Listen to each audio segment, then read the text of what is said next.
Hi, everybody, and welcome to the Thriving LDS Singles Podcast. It's so good to have you here today. And my co-host, Kim. Hi, Kim. Hello. And our co-host, David. Hi, David. Hello. Today, Kim has been listening to a podcast called the Good Life Project podcast. This particular one was on dating in midlife. I wanted to talk about the trust thing because I think the man that was interviewing Bella asked, what advice do you have for somebody who's just getting back into it or is going to start back into dating? And they talked about, don't share everything at once. And I really liked what she said about making sure that people earn your story. So don't just... That's actually where I was going to go too, is the next one. Is it? Yeah. Because I've seen that question people ask of like, should I tell people up front about these things about me? And her advice was absolutely not. Yeah. Guilty. Well, Guilty. and she said it's not a 100% not, but that more than likely you have to get to know somebody to earn that story. I like that. Earn the story. Yeah. And I like that earn your story. You don't need the story up front. And I've seen people ask that question of like, should I tell people about this or this or this? And her answer was no. It's something that slowly unfolds as you trust. So the vulnerability, you don't have to be vulnerable in front of people straight away. They have to earn it. And I thought that was I think that's a really good advice, because you hear about dates and they dump all of their marriage failures or whatever onto the new date. And it's like, whoa, this is a bit much. Yeah, maybe because I'm a coach and I love to listen. I love to hear and know people's backgrounds. It doesn't bother me if they share everything, but I also have some really close friends that don't feel comfortable doing that. And I have friends that I knew for a good year before they even told me about the fact that they were married twice. So I think it does really depend on what you're comfortable with. And that vulnerability, I think this is where the relationship attachment model comes into play, and gradually earning people's trust. And then, that model, we've talked about it many times before, of getting a certain amount of confidence and knowing the person's reliable and having a consistent experience with them and that they're dependable. And then you can share or trust them with a little bit more. And then you kind of go back to the beginning again, because you've shared that, but maybe they haven't earned the next layer of information, and so it's kind of a cyclical thing that you evolve over time.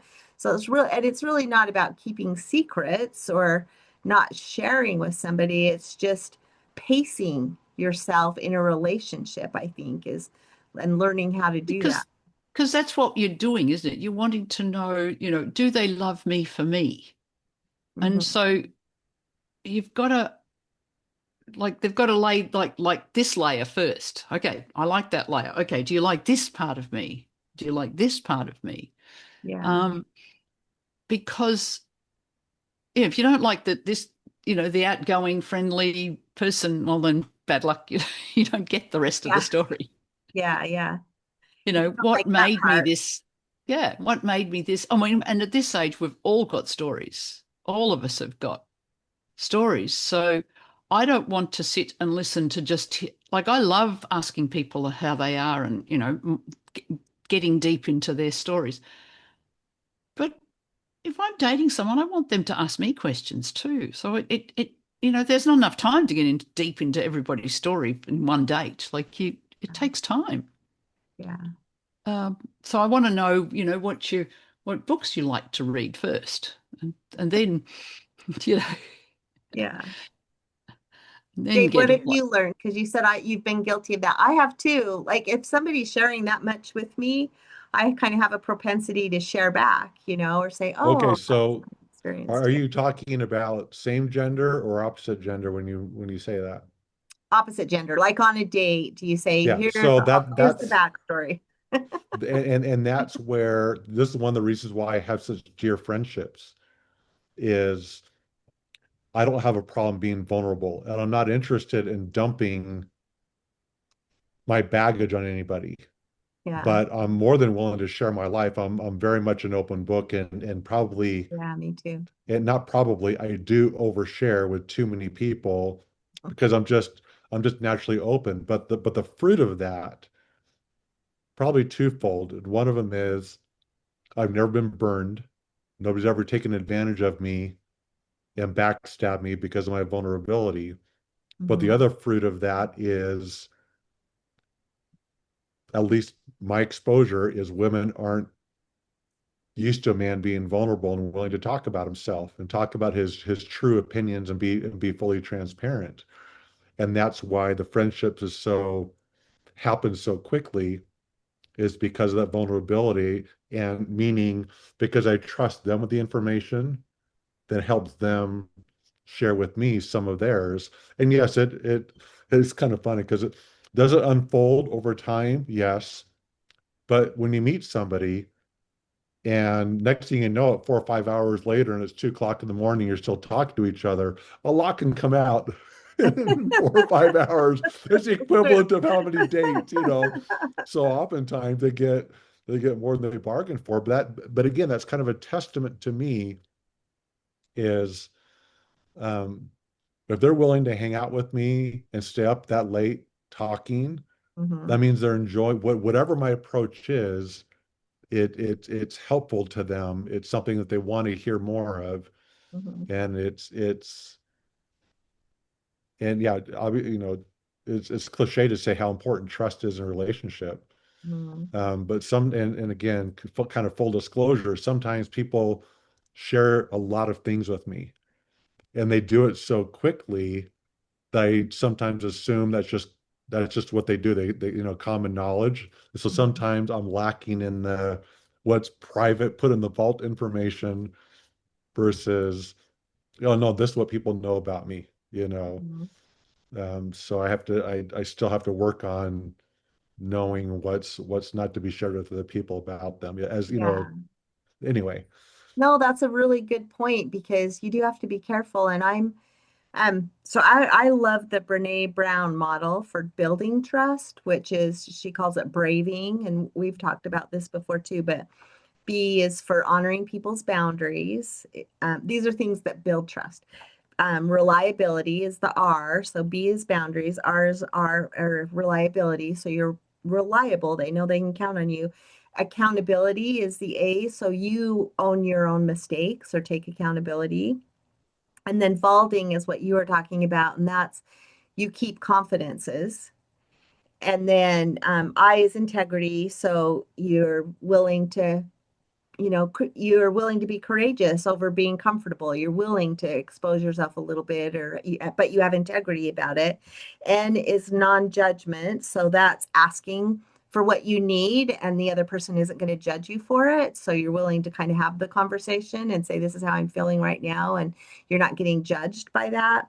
And then generosity is you're assuming the best about the person. So you're being generous in your judgment of why they did whatever they did. So that braving model, I think, is a really good model for learning and understanding how you build somebody's trust and then also what you expect from a trust perspective. And I really like that model. But back to the keeping confidence, I do think that's a challenging one because, like it's really important to me to maintain confidences. But sometimes, like I've had something come back to me where somebody has said, "You said this," and I'm like, "That's not at all what I said." And so that makes me feel really uncomfortable. But a lot of times it's because maybe somebody shared something in confidence, and then I extrapolated it out, like to generalized it in some way, but then it gets back to the person and they think somehow I shared their confidence, which I wouldn't do. But it's a tricky, I guess what I'm saying. It's tricky to make sure that we're honoring people in that way, especially because it's a kind of a tight community. You learn the world is actually gets a little smaller when we start hanging out with each other and learning things about each other. And you're right, David, sometimes we don't know if it's something you should be keeping confidential or not if they don't tell you. Yeah, And I'm you getting might think better. it's not a big deal. And they do think it's a big deal, Yeah. And I'm getting better at sometimes just for straight up asking him, you know, Yeah, that's smart. and is this something that you share with other people? Is this, private for me to kind of keep to myself? And so I'm learning.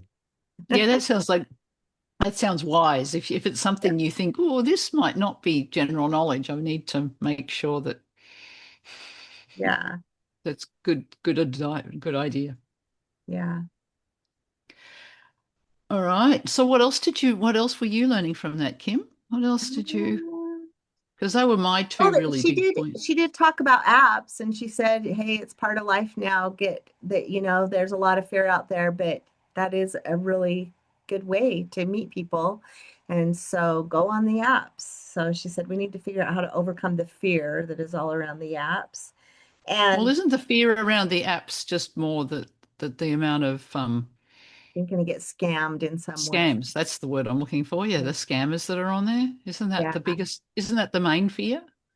Yes. Yeah. But, and her point was you just have to learn how to protect yourself and set the right boundaries so that doesn't happen. And so that was her point for that one. But she did talk a lot about apps. And then just So the so real, what's so Kim, what's your Mhm. the What's your take on best apps? Yeah, sorry? what I had somebody ask me the other day, do you think you're going to meet your person? And, I said, you know what, I don't know. I think maybe I'll be alone for the rest of this life. But, and then they said, well, if you do meet your person, where do you think it will be? And this is my honest answer. Do I dare divulge? Yep. I don't think it'll be on an app that I meet that person. I really think probably if it's a person that I meet, that it'll probably come from a referral, like a friend of a friend that said, hey, you need to meet this guy or whatever. And then, and So then, you and need to I go on also, blind dates then, huh? yeah, I mean, I go on dates from the apps and I've met a lot of really great people, but I don't, for some reason, I just don't have a sense that that's where I'm going to find my person. And then, Okay. and then the other thing is like singles activities. And I think maybe just because I'm in Arizona, I have a friend that just moved to Utah, and there's like so many people there, it's almost overwhelming how many singles. I mean, that when we were at that John by the way fireside, David, and I have a good friend that was just newly divorced. Like that was the first activity she went to with us. And there were literally single people all the way back to the stage, and she kept turning to me saying, "Are all these people single?" Like, yes, I'm pretty sure most of them, if not all of them, are single. So anyway, it was kind of overwhelming. Like there's this huge pool of people, right? But it's smaller in Arizona, so I don't know if that's how I would meet my person either. But I love and support going to the singles activity and building, like you said, David, those good friendships and making those connections. I wouldn't. I don't know what I would do without that. So. Yeah. So I don't know. Did I answer the question? So yes, go on apps. I love. Oh yeah, no. So the question I want to ask is, have you got sort of what apps do you recommend? Oh, that's a good question. I actually have had people tell me that I need to venture out from not just like LDS Planet. I don't even know if that exists anymore. LDS Singles or Mutual, that I need to use something like Hinge or some of the other ones where you can specify that you're LDS or Christian, but that it's not completely designed for just those people. So I have had the recommendation. I think Matt is Why one. would that be? I don't Why know would if you do that? more people, I don't know why. I guess they just think there's different people that are LDS that go on and like Match or Hinge that aren't going on Mutual for whatever reason. And it might be because of the age. Like I think some people do have a perception Mutual is more for a younger group and not as many older. I don't know, but I have had people say that you should try like Match or Hinge or something like that. And I do have some friends that use Match. I haven't heard of anyone using Hinge, but I would, I don't know. To me, that would be I don't want to meet someone who thinks they have to go into the general world to go find their partner. Yeah, yeah, it is nice to know that you have that filtering, I guess I would say. Because it's already, already on some of the church ones, there's not everybody living the standard you would like to think they would be. Yeah, So, true, and maybe it's more about the app and the features in the app because there are some okay. very different things. Like, I mean, I'd love it if people would all sign up and I could grow the community on Gather on the Mm, our website, because it does have a matching section in there. It's not very robust right now, but I would love as it grows, to make that investment to make it more robust. But um, I we, it's saying my battery isn't charging, so I got to double check that. But anyway, so I mean, there's so many options out there, and I have started to see a bunch more pop up because of the fact that you can just vibe code practically anything right now. And so people are saying, hey, I'm going to build my own app that does all the things I think it should do. And so we'll probably see more dating kinds of apps pop up. I kind of like the idea of having a dating app with a supporting dating coach. I think that would be interesting to explore if you wanted to make the investment, but I don't know. Sorry, guys. I don't know why my computer's plugged in, but it's saying it's not getting juice, so I got to check. There's a cord loose somewhere. all right. I got to go in a few minutes. Kay, while she's doing that, Kay, why don't you answer your own question on that? I haven't done anything with the apps. I haven't got anything to say. I'm just like, Hey, so is I've got that to because go in a few minutes. you're not actively dating right now? Is that right? Because there's no one to date. Is that what you're There's saying? no one to date. Yeah. So, So unless you want a long distance, just friendly conversation over an app, you're not well, gonna. and I'm not anti that, because that, as you said, like friendships are welcome. Yeah. Um, I am not sure I want to date. So The yeah, motivation isn't there. the You motivation know? isn't there. That's right. Yeah, But yeah. the more friends welcome. So I'm very happy to have people to chat with. What about Um, you, David? Do you use the apps? Nope. No apps. I've never touched one, which explains why I've been single so long. Well, I don't know. well, I wouldn't go that far.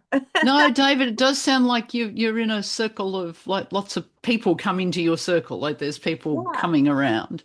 Yeah, I, I I am like with some of your friends that have said to you, are you passing up opportunities that are there? Like I wonder if people come past and you're just so happy to have friends that you forget that friends are the people who become your partner. I Like have to that's who we want. We all want our best friend to be our partner. I That's absolutely have to concede that that's a strong positive possibility that I've overlooked some opportunities.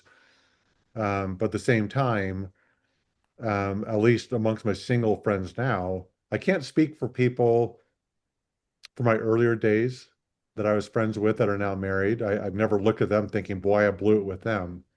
Right. But same thing now is I don't have a lot of people that I'm friends with that are in a serious relationship and getting married. So there's I the fortunate thing for me about in Utah, I can still I've got my core group of friends that's expanding. I've already told you I've got pockets of different kinds of friends and stuff, but there's so many opportunities to socialize in Utah Mhm. that at any given point I want to meet new people, it's super easy. I'm Yeah. not limited. Well, in fact, what's Do you that think line from Top Gun, the target rich environment? Yeah, I was just gonna say, do you think that that's part of a challenge? Like there's so many choices, it's makes you hesitant to make a choice and say, hey, this one I'm gonna. No, I'm not. I've already proven at least once in my 11 years that when there was somebody to truly focus on, Mhm. it was I like I said earlier, once that was discovered, it was easy. Right. Doesn't mean I was doing everything the right way, and I can certainly say that's not the case. But no, I'm not. Who was it? Was it Elder Bednar or somebody else who we've had enough general authorities who've talked about dating and, saying that you need to make that a priority. You need to get married. You Mhm. know, I'm not passing up. That's good. She's great, but she's only 80% great. I want at least 90% great. So Yeah. I'm not putting off anybody in hopes of getting better. That's never been my style. Yeah, that's good. All right. So that's the dating apps. Yeah. So both David and I can't help anybody there. Sorry. We And try. But no, clearly but I I'm can't, not but I can successful help. either. See, I can help the Kim type people because I'm a bridge builder. I'm one where I Mm, enjoy, and I don't do it all the time. I try and do it, but sometimes I get distracted. And I may mention this on a previous conversation that we had, is to go someplace like a fireside and be standing there with some friends and then seeing somebody who looks alone and out of place mm, and uncomfortable, break away from my friends, meet them, and say, "Hey, have you met these people?" And bring them back over to my friends. So I'm a bridge builder. I like introducing people and yeah. helping them feel comfortable and and stuff. So that's one of the things I enjoy doing is connecting other people with people. Yeah. And Perfect trait in a single adult leader. Perfect. yes, yes. And No, you're and right. there That is a Kim people, like, because I seek out those people that are safe, that I'm like, oh, there's David. I'm gonna go find David because I know he'll help me connect to people, because I do have challenges in those big crowds doing that. So and if that happens, it's my greatest privilege. It's my greatest compliment is if people are interested in getting to know my friends because of what they know about me. mhm. I thrive on that idea that people respect me enough They'll to make a think that meeting my recommendation. friends is safe ground for them. Yeah, Yeah. yeah, that's awesome. All right. So what else, Kim, was there so the apps? So she recommends use the apps. It's just we're Yeah. all failures on that. Good. Yeah, and I think the takeaway is we should all focus on becoming elevator people ourselves, Yep. right? Now, so let's add something to this Okay. because I've asked myself this hard question before. Is obviously because of the greater the qualities of a person, the more attracted I am. I want to spend time with them and stuff. And this the question I have to ask myself: am I a taker or am I a giver? Mm, And I think it's important for an elevator person mhm, to not be overwhelmed by takers. mhm. I think an elevator person needs to find another elevator person. Yeah, They there has can to be complement each balance. other because Yeah. there are people that I know that Mhm, their energy is sucked out of them because they're such a giver. They're such mhm, an elevator. So I'm using that synonymously is an elevator person is also a giver. So play your part in being a giver and don't be just a taker. yeah, yeah, I totally agree with that. There has to be a really good balance, or eventually the friendship's going to dissolve. I Hmm. think. I All think. right. Well, that's fantastic conversation. Hopefully, we've helped everybody have a bit more belief that you can date in midlife, Yeah, think that positive. that Let's it's say possible. midlife or older than Or midlife. midlife and older, yes. And of course, we've actually, met many couples that have ended up meeting and dating and marrying and having, happily ever afters. So we know it's possible. Yeah. So go out but don't use the old system of, 6 foot tall with the six pack and Yeah, You'll throw be the that one money. disappointed out. if you're looking for the 6'6". There's not a whole lot of us out there. And those that are But out if there, not all of us are dating. But if you are looking, if you're a 6 foot tall woman and really would like a 6'6" tall, then, contact David. There's a we'll guy give you sitting there. Let us know. We'll send his contact info your way. Yeah, that's right. But just one of the things she said right at the end, she said that somehow we've got the message wrong, and that falling in love is never supposed to be easy. I think we, that the TV or the books or whatever, all just like, I saw them across the room and I fell in love. It's like, that's not actually general. And that's actually what she said about the apps too, Kay, was like, we get this Amazon mindset, like we're going to go in, we're going to shop for a guy, we're going to get a match, and it's happily ever after. It gives you that mentality, and it's not good. That's definitely a 2026 attitude, isn't it? Of like, I snap my fingers and everything will be perfect. And it's like, no, falling in love was never supposed to be easy. And also that if it hasn't happened, it doesn't mean it's a character flaw in you. Right. That's just part of life. It's just, So, David, there's hope. Kim, there's hope. It doesn't mean there's a flaw and you'll never find the right person. Yeah. Could I just say though, if you're doing apps, or you're going to do apps, be authentic. Yes. There's too many people. Don't put your picture up of 20 years ago. Thank you. So true. Well, and because it doesn't make sense to me. Don't say people lie about their age and their height, and it's like, what happens when you actually meet the person? You can't hide it. Exactly. Be authentic. It's a waste of time. It's very weird. Yeah. Be authentic. All right, everybody. Well, hopefully that's been a fun conversation around dating, and Kim will put the link of that particular podcast we listened to, so you can hear Bella and her advice, and maybe a better explanation of what elevator people are.